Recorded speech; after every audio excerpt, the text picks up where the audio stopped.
Shalom, puji Tuhan pada saat ini kita masih bisa bersekutu untuk beribadah, memuji nama Tuhan.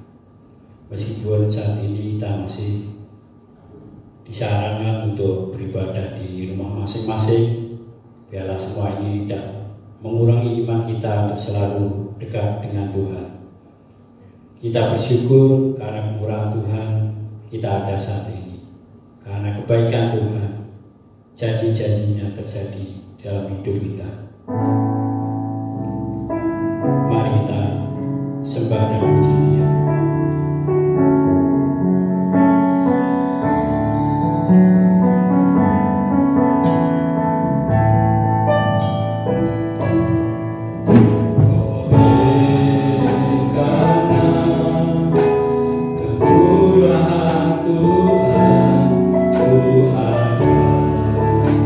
Sampai hari ini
Bersyukur karena Tuhan Yesus telah bangkit untuk kita semua. Dia adalah penyembuh, Dia adalah pembenar kita. Mari kita pujikan. Bersama Yesus lakukan perkara besar.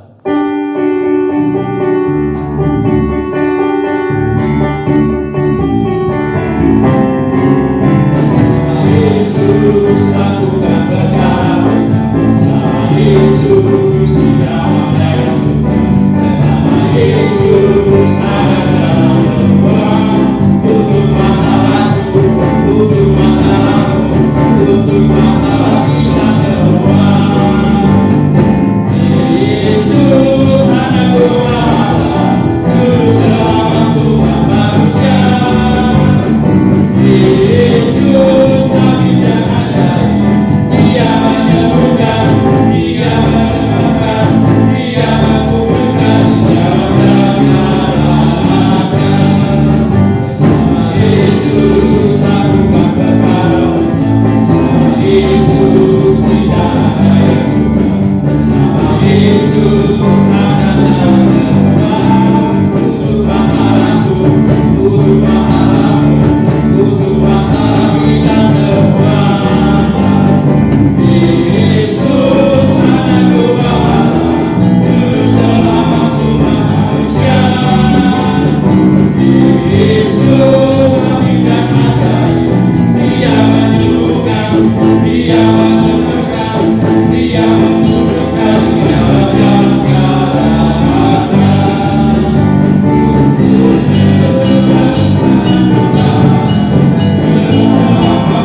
Manusia, Yesus Nabi yang ajaib, Dia menyembuhkan, Dia membenarkan, Dia mengubuskan jalan-jalan neraka. Dia Tuhan segala Tuhan, Dia Tuhan segala Tuhan. Haleluya. Puji Tuhan, kita punya penolong yang selalu setia menemani kita. Dialah yang selalu memenuhi kebutuhan kita. Di saat-saat kita ada masalah, di saat kita susah, Dialah yang menghibur kita.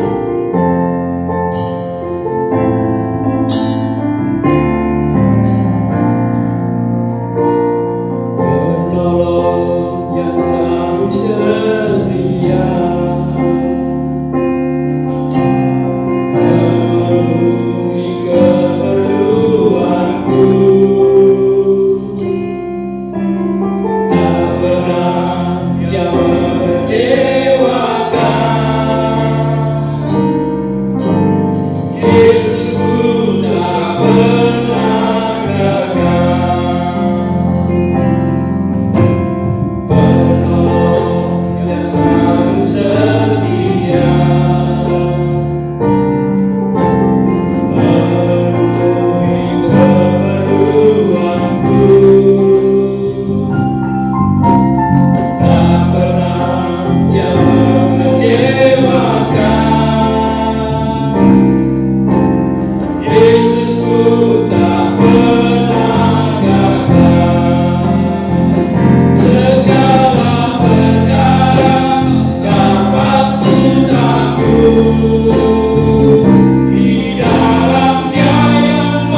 bersyukur kepadamu ya Tuhan Yesus, jika pada pagi hari ini Tuhan, oleh karena anugerah-Mu, kami masih boleh menyampaikan kebenaran firman-Mu. Tuhan, kiranya Roh Kudus-Mu menolong kami menyampaikan firman-Mu dan menolong setiap jemaat-Mu yang mendengarkan firman-Mu, supaya kami Tuhan makin mengenal tentang kuasa di dalam Paskah yang sudah Engkau lakukan bagi kami. Terima kasih Tuhan, kami sambut firman-Mu di dalam nama Tuhan Yesus Kristus Juru Selamat kami. Amin. Shalom. Selamat pagi saudara-saudara, apa kabar? Luar biasa kan? Walaupun saat ini kita masih berada di dalam kondisi stay at home karena COVID-19, tapi itu tidak mengurangi semangat kita di dalam menerima firman Tuhan. Pada pagi hari ini masih seputar Paskah, saya akan membawakan firman Tuhan dengan judul dua kuasa di dalam Paskah. Kolose 3 ayat 1 sampai 4. Karena itu, kalau kamu dibangkitkan bersama dengan Kristus, carilah perkara yang di atas, di mana Kristus ada duduk di sebelah kanan Allah. Pikirkanlah perkara yang di atas, bukan yang di bumi, sebab kamu telah mati dan hidupmu tersembunyi bersama dengan Kristus di dalam Allah. Apabila Kristus yang adalah hidup kita menyatakan diri kelak, kamu pun akan menyatakan diri bersama Dia dalam kemuliaannya. Dari ayat yang kita baca ini, kita tahu, kita kenal ada dua kuasa di dalam Paskah, yaitu yang pertama, kuasa kematian. Yang kedua, kuasa kebangkitan. Kuasa kebangkitan akan terjadi didahului dulu dengan kematian. Maksudnya apa? Melalui kematian Kristus, kita juga mati sebagai manusia lama. Dan melalui kebangkitan Kristus, kita pun juga akan bangkit sebagai manusia baru. Seperti ada ayat yang mengatakan, yang lama telah berlalu, yang baru telah terbit. Jadi yang lama harus berlalu dulu, maka baru ada yang baru, tidak bisa bercampur. Kematian dan kehidupan itu sesuatu yang terpisah. Namun yang perlu dipahami ya, bahwa kematian sebagai manusia lama itu adalah suatu kuasa. Ya, kematian sebagai manusia lama itu adalah satu kuasa yang dianugerahkan Kristus kepada kita melalui kematiannya. Di luar Kristus tidak ada kuasa ini, saudara. Mungkin banyak orang dikenal sebagai orang baik, tetapi sampai di mana kebaikannya? Standar kebaikannya paling seperti norma-norma yang berlaku di dalam kehidupan masyarakat. Ya, standar kebaikan manusia di luar Kristus adalah sesuai dengan norma-norma yang berlaku. Tetapi yang perlu kita ketahui, standar kebaikan kerajaan surga itu adalah Kristus. Sekali lagi, standar kerajaan surga adalah Kristus. Oleh sebab itu, kita perlu kuasa. Kuasa untuk apa yang pertama? Kuasa untuk mati terhadap dosa.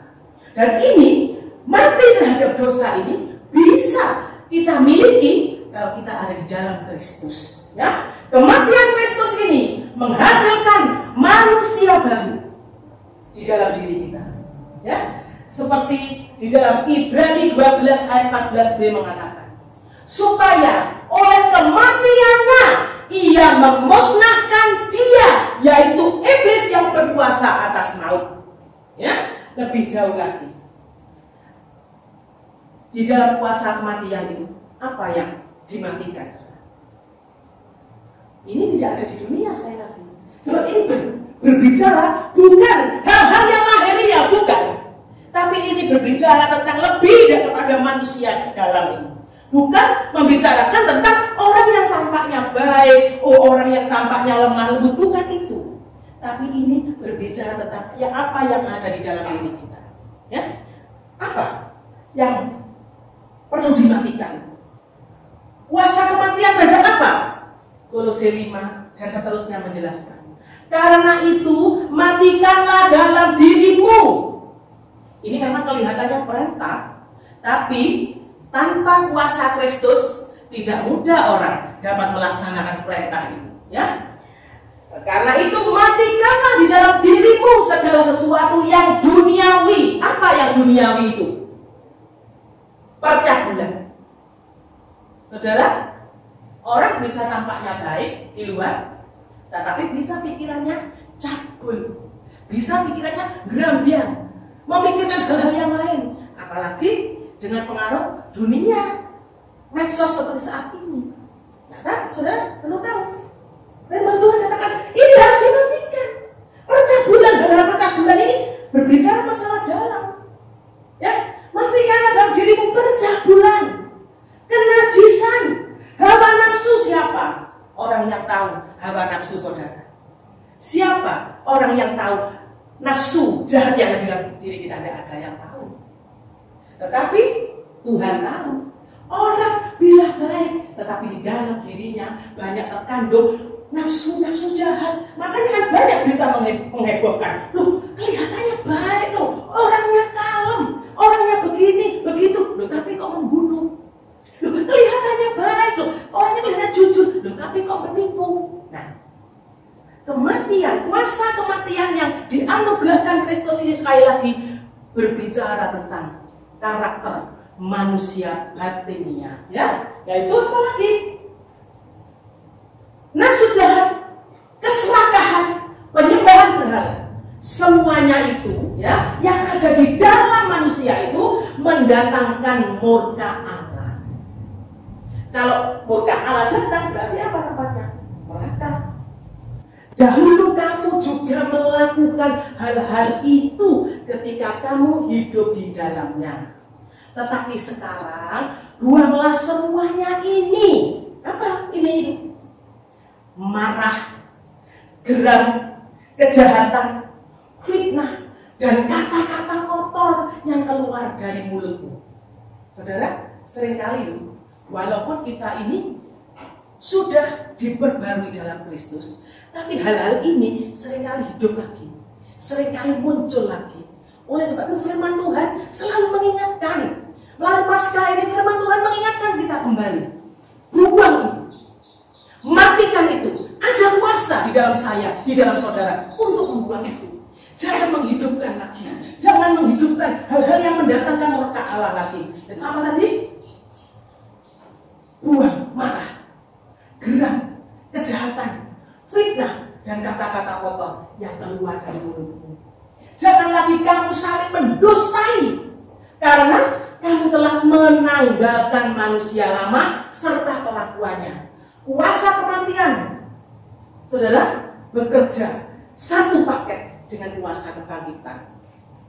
Kalau kita sudah menggunakan kuasa untuk mati terhadap dosa, ya, kalau kita menggunakan kuasa yang dianugerahkan Tuhan untuk mati terhadap dosa, maka saat itu juga akan timbul kuasa kebangkitan.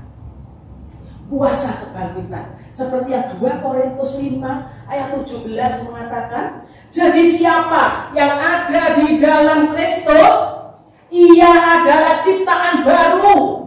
Bangkit sebagai ciptaan baru. Yang lama sudah berlalu, sesungguhnya yang baru sudah datang. Nah, bagaimana ciptaan baru itu? Bagaimana manusia baru itu? Kolose 3 ayat 10 dan selanjutnya menjelaskan supaya kita mengenakan manusia baru yang terus-menerus diperbaharui untuk memperoleh pengetahuan yang benar menurut gambar kaliknya. Jadi manusia baru, kelahiran baru ini berlaku secara terus-menerus. Ini baru, saudara, kita ketahui berlaku secara terus, bukan cukup percaya kepada Yesus masuk surga. Oh tidak, harus ada yang perlu kita kenakan, yaitu apa? Manusia baru. Pada saat kita menanggalkan manusia lama, menanggalkan baju lama, Tuhan memberikan baju yang baru. Itu apa, saudara? Ini dikatakan sebagai orang-orang pilihan Allah yang dikuduskan dan dikasihinya, kenakanlah apa manusia baru itu?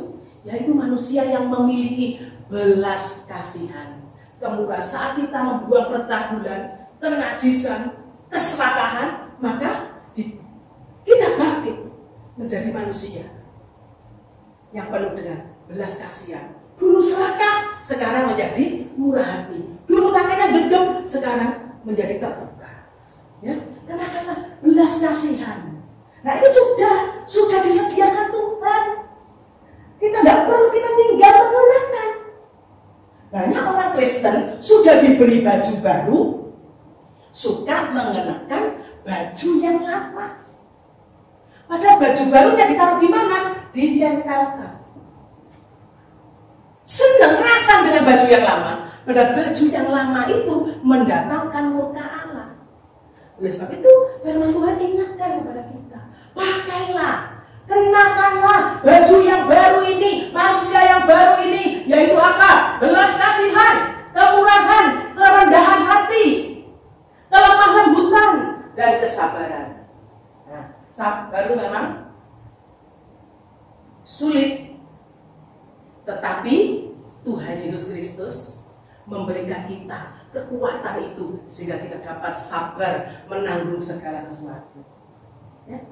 Sabarlah kamu seorang terhadap yang lain, dan ampunilah seorang akan yang lain apabila yang seorang menaruh dendam terhadap yang lain, sama seperti Tuhan telah mengampuni kamu, kamu perbuat jugalah demikian. Saudara, hal yang paling sulit di dunia ini yaitu apa?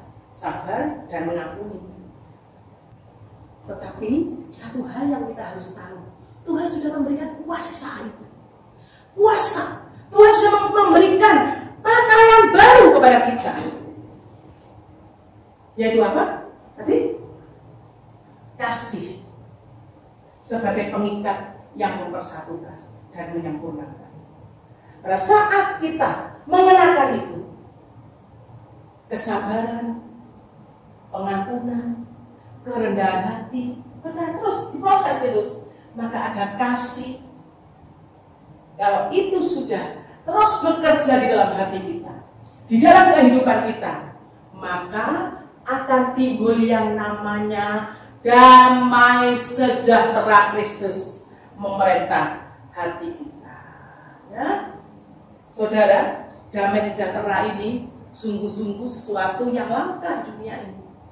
Orang bisa kaya, orang bisa kuat, tetapi untuk damai sejahtera itu tidak bisa dicari di dunia ini. Ya. Orang tenar belum tentu memiliki damai sejahtera, sebab itu mereka kurang terus. Orang kaya belum tentu memiliki damai sejahtera, makanya mereka bingung terus. Tapi satu hal, pada saat kita mau mengenakan manusia baru yang telah disiapkan Kristus bagi kita, maka damai sejahtera itu akan memerintah di dalam hati kita.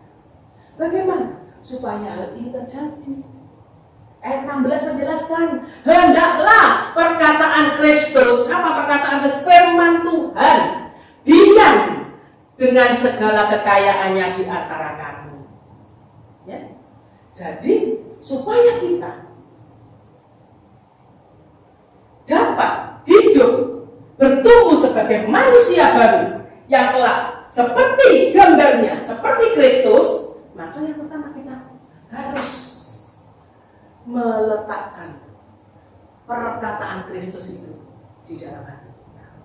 Berdaulat dengan firman Tuhan. Di ayat-ayat awal tadi mengatakan apa? Carilah perkara yang di atas, di mana Kristus tinggal. Di mana kita mencari? Yang melalui firman. Pikirkanlah perkara-perkara yang di atas. Satu hal pertanyaan, apa di dunia ini yang kita cari? Apa di dunia ini yang kita pikirkan? Itu sangat menentukan masa depan kita. Jangan sampai kita salah mencari.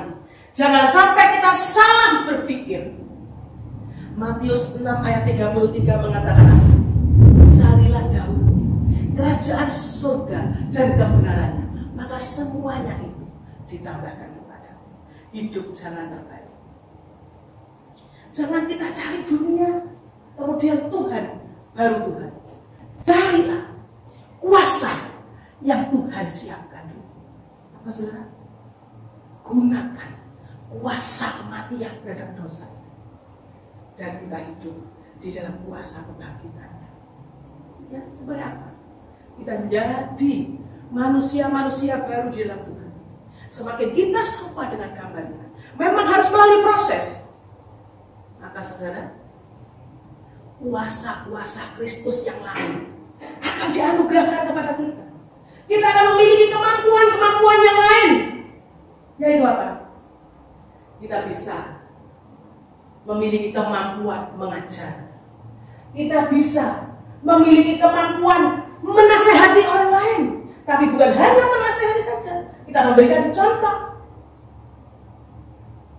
Ya, kalau kita terus hidup di dalam proses yang benar menjadi manusia baru, maka di dalam hidup kita itu akan timbul satu puji-pujian, akan timbul suatu hati yang menyembah. Nah, kalau kita memiliki hati yang memuji, hati yang menyembah, apa yang terjadi? Tuhan hadir di dalam hidup kita. Kalau penyertaan Tuhan hadir di dalam hidup kita, maka kita akan mengalami hidup yang penuh kuasa. Kita akan mengalami hidup yang penuh dengan kemenangan. Dan walaupun dunia ini dilanda oleh kebingungan, dunia dilanda oleh kepanikan, tapi satu hal, kalau kuasa kebangkitan itu ada bekerja dalam kehidupan kita, kehidupan kita itu akan tetap diliputi oleh yang namanya damai sejahtera.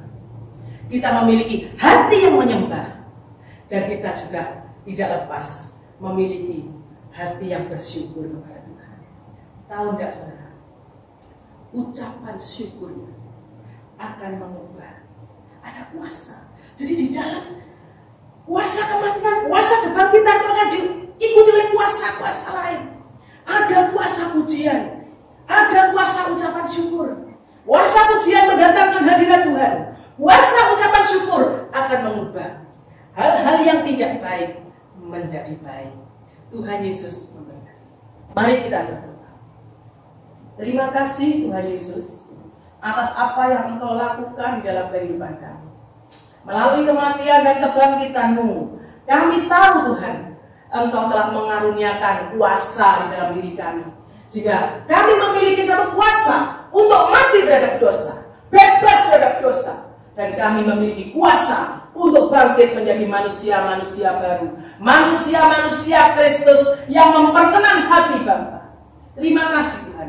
Dan kuasa kebangkitan itu akan mendatangkan kuasa-kuasa dahsyat yang lain di dalam kehidupan kami. Sehingga kami boleh menjadi saksi Kristus di tengah-tengah dunia yang gelap ini. Kami berdoa Tuhan untuk Indonesia.